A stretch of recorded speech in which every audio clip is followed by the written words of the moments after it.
সুধী দর্শকবৃন্দু, আজকে আমি নীলফামারী জেলার ডোমার উপজেলার একটি শহীদ মিনারে বসে একটু কষ্টের কথা বলার জন্য এসেছি। এখানে এই শহরেই জন্ম, এই শহরেই আমাদের ভাওয়াইয়া সম্রাট আব্বাস উদ্দিনের শ্বশুরবাড়ি, এবং দুঃখজনক হচ্ছে গত 2 দিন আগে তার একজন সন্তান মোস্তফা জামান আব্বাসী, বাংলাদেশের জনপ্রিয় কিংবদন্তি কণ্ঠশিল্পী, এবং তারা তো 2 ভাই 1 বোন ছিল। ফেরদৌসী রহমান বোধহয় বড়, তারপরে মোস্তফা জীবিত আছেন, মোস্তফা কামাল সে না ব্যারিস্টার না, সে তো বিচারপতি ছিল। আজকে ফেরদৌসী রহমান হচ্ছে দ্বিতীয় না, আর আব্বাসী ভাই হচ্ছে তৃতীয় পরিবারের মধ্যে।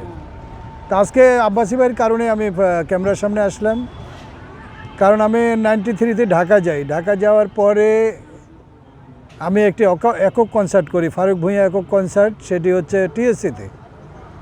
তো আব্বাসী ভাই ছিল চিফ গেস্ট, বিশেষ অতিথি ছিল আসাদুজ্জামান নূর, এবং আমন্ত্রিত অতিথি ছিল আমার গুরু ফিরোজ শাহী। এই একক শো করেই তো ওখান থেকে আমার পথ চলা। তারপরে আব্বাসী ভাইয়ের বাসায় প্রতিদিনই আমি আব্বাসী ভাইয়ের বাসায় যেতাম। ভাবি ছিল আসমা আব্বাসী, আমাকে ঢাকা ইউনিভার্সিটির টিচার। তা আমার এই জন্যই আমি আসছি আজকে, কারণ আব্বাসী ভাইয়ের বাসায় অনেক খাইছি আমি। আমার মনে আছে ভাবি খাওয়া এনে দিত, আমি খাইতাম।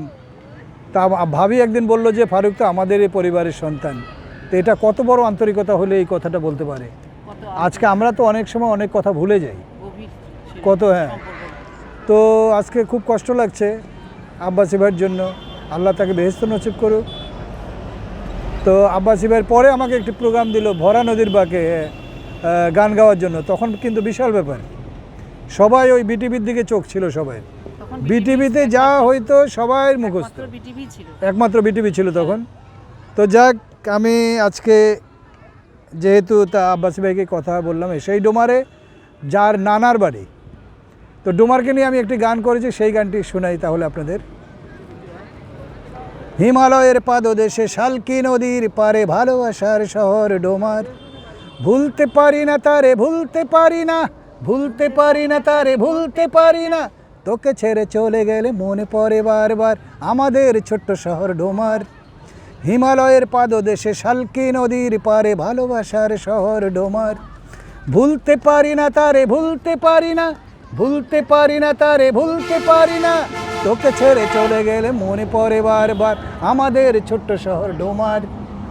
যুগে যুগে এখানে জন্ম হয়েছে অনেক জ্ঞানী গুণীদের, ভাওয়াইয়া সম্রাট আব্বাস উদ্দিনের সহধর্মিণী এই ডোমারের, শহীদ জননী জাহানারা ইমাম ডোমারের প্রিয় বধূ আমাদের।